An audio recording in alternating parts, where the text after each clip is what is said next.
Vous êtes-vous déjà demandé pourquoi on aperçoit, en haut des collines de l'Arctique, ces grands monuments en pierre qui ressemblent à un être humain? L'histoire que je vais vous raconter se passe il y a bien longtemps, quand le monde était encore vieux, que la magie vivait encore et que les animaux avaient l'usage de la parole.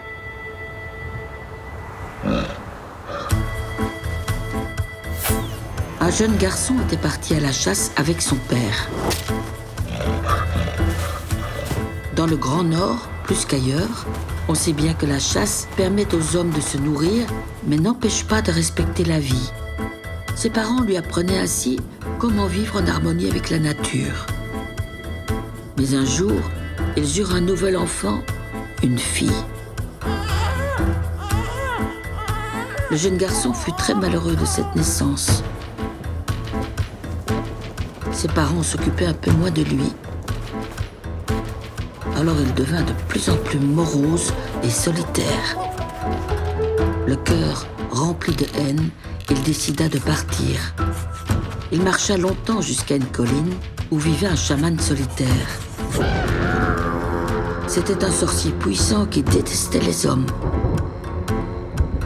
Il accepta de prendre le jeune garçon sous son aile et de l'initier à sa magie.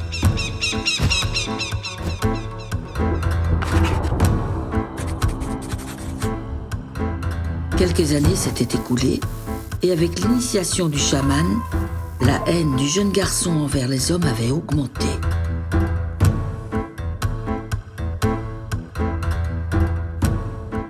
Un jour, il décida de se venger et de provoquer une grande tempête qui détruirait toutes les habitations de son village. Il entama des incantations magiques et un terrible blizzard se leva du pôle Nord et commença à déferler sur la banquise et les terres. Un vent puissant, un vent qui glace les eaux. Pris de remords par les conséquences de sa magie, le jeune garçon voulut arrêter cet ouragan blanc qui mordait sa famille. Mais il n'existait pas de formule pour ça. Alors il monta au sommet de la plus haute colline et ouvrit les bras en grand pour combattre la tempête. Le givre commençait à recouvrir son visage. La lutte était intense. Elle dura toute la nuit. Au petit matin, le vent s'était arrêté et les premiers rayons du soleil dévoilaient une forme en haut du sommet de la colline. Ainsi naquit le premier Inukjuk.